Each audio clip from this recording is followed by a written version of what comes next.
작금의 남북관계 파탄의 원인은 문재인 정부가 지난 2년간 아무런 합의 이행도 하지 않은 것에 있었습니다.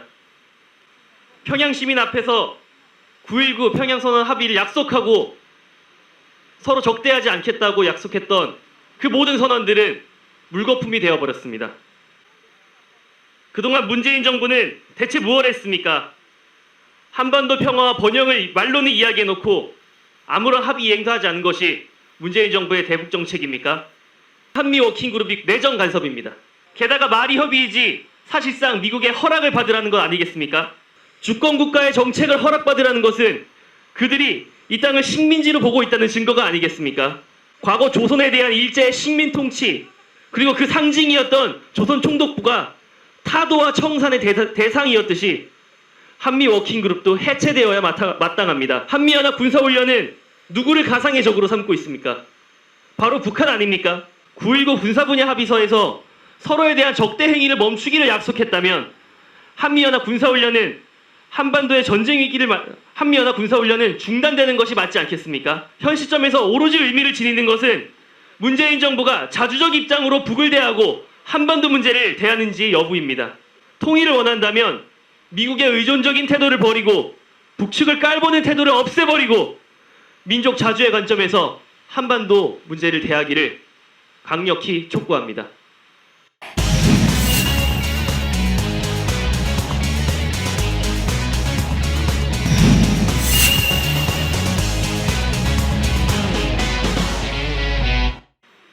작금의 남북관계 파탄의 원인은 문재인 정부가 지난 2년간 아무런 합의 이행도 하지 않은 것에 있었습니다. 평양 시민 앞에서 9.19 평양선언 합의를 약속하고 서로 적대하지 않겠다고 약속했던 그 모든 선언들은 물거품이 되어버렸습니다. 그동안 문재인 정부는 대체 무엇을 했습니까? 한반도 평화와 번영을 말로는 이야기해놓고 아무런 합의 이행도 하지 않은 것이 문재인 정부의 대북 정책입니까? 문재인 정부의 외교 안보 라인은 북한의 남북 연락사무소 폭파를 두고 북한의 벼랑 끝 전술이다. 혹은 경제난을 정치적인 이슈로 돌파하려고 한다고 이야기합니다. 하지만 곰곰이 생각해보면 자칭 전문가라고 하는 이 사람들의 이야기는 모두 다 엉터리입니다. 차라리 문재인 정부는 일관된 대북 정책이 없다는 것을 인정하고 자주적인 입장에서 남북관계를 새로 시작해야 합니다. 작금의 남북관계 파탄의 원인은 문재인 정부에게 있었습니다. 자칭하기를 역사적이라고 한 4.27 판문점 선언 이후 이를 이행하기 위한 어떠한 구체적 노력도 기울이지 않았습니다. 평양 시민 앞에서 약속하고 고언했던 9.19 남북 군사분야 합의 역시 지켜지지 않았습니다. 말로는 평화와 번영, 통일을 이야기해놓고 어떠한 구체적 행동도 보여주지 않은 것이 문재인 정부의 대북 정책입니다. 이러한 가운데 한반도 평화의 발목을 잡는 사안이 크게 두 가지가 있습니다. 하나는 한미 워킹그룹이고 또 하나는 한미연합 군사훈련입니다. 이것은 대한민국이 주권 국가임을 생각했을 때 심각한 내정 간섭이 아닐 수 없습니다. 남북관계를 떠나서라도 대한민국의 정책에 미국이 이토록 노골적으로 개입한다는 것 자체가 내정 간섭입니다. 우리의 문제를 어째서 미국과 함께 협의해야 합니까? 게다가 말이 협의이지 사실상 미국의 허락을 받으라는 것 아니겠습니까? 한미 워킹그룹이라는 이름이 무색하게 거의 현대판 통감부, 총독부와 같은 역할을 하고 있습니다. 주권국가의 정책을 허락받으라는 것은 그들이 이 땅을 식민지로 보고 있다는 증거가 아니겠습니까? 그런데도 강경화 외교부 장관과 같은 관료들은 한미 워킹그룹을 개선해야 한다고 이야기합니다. 한 나라의 주권을 침해하면서 내정 간섭을 일삼고 평화를 파괴하는 기구가 어떻게 개선의 대상이 될 수 있겠습니까? 잘못되고 필요 없는 것은 없애야 합니다. 과거 조선에 대한 일제의 식민 통치 그리고 그 상징이었던 조선 총독부가 타도와 청산의 대상이었듯이 한미 워킹그룹도 해체되어야 마땅합니다. 남북관계는 자주적 입장에서 남북의 속도대로 갈 것이지 미국과 발맞추어가는 2인 삼각의 관계가 될 수 없습니다. 한미연합 군사훈련은 문제가 더욱 심각합니다. 전 세계적으로 코로나19가 유행하고 사망자가 속출하고 있는 이때 훈련을 강행하겠다는 한미 당국의 입장도 이해가 되지 않습니다. 그런데 일각에서는 이렇게 이야기합니다. 우리나라가 주권 국가인데 군사훈련도 마음대로 못하느냐.